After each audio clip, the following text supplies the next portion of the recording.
Hello my beautiful ലിലീസ്, എല്ലാവർക്കും സുഖമാണെന്ന് കരുതുന്നു.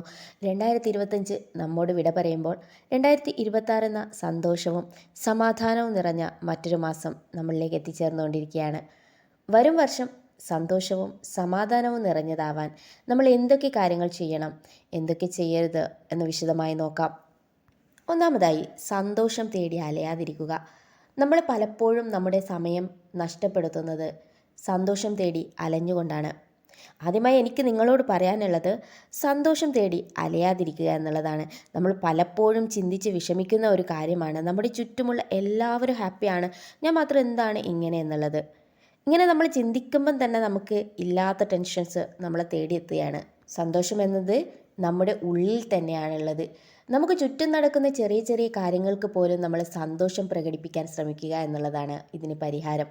രണ്ടാമത്തെ കാര്യം, മറ്റുള്ളവരെക്കുറിച്ച് പരദൂഷണം പറയുന്നത് ഒഴിവാക്കുന്നത് പോലെ തന്നെ അത് കേൾക്കുന്നതും ഒഴിവാക്കുക. ഒരു തരത്തിൽ ഇതൊരു നെഗറ്റീവ് വൈബ്രേഷനാണ്.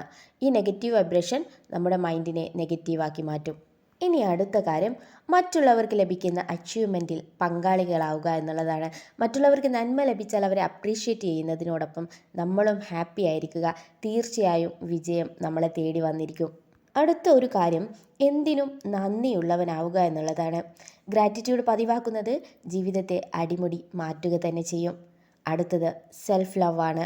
നിങ്ങൾ നിങ്ങളെ സ്നേഹിക്കാനും ബഹുമാനിക്കാനും തുടങ്ങുമ്പോൾ ചുറ്റുമുള്ളവർ നിങ്ങളെ സ്നേഹിക്കാനും ബഹുമാനിക്കാനും തുടങ്ങും.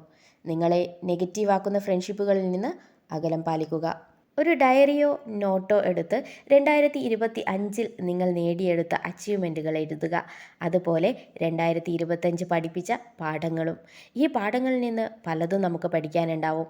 ഇനി 2026 നിങ്ങൾ എന്തൊക്കെ മേഖലകളിൽ കഴിവ് തെളിയിക്കണമെന്ന്, അതിന് വേണ്ട ആക്ഷൻ പ്ലാൻ എന്തൊക്കെയാണെന്നും കൃത്യമായി എഴുതി വെക്കണം.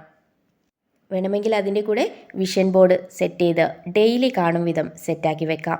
ഇങ്ങനെ ചെയ്ത് വരും വർഷം പ്രൊഡക്റ്റീവാക്കി നല്ല ഉപകാരപ്രദമാക്കുകയാണെങ്കിൽ വരും വർഷങ്ങൾ കൊണ്ട് നമ്മുടെ ഏറ്റവും നല്ല വേർഷൻ നമുക്കുണ്ടാക്കിയെടുക്കാൻ പറ്റും. പുതിയ വർഷം എല്ലാവർക്കും നല്ലത് മാത്രം തരട്ടെ എന്ന് ആശംസിക്കുന്നു. താങ്ക്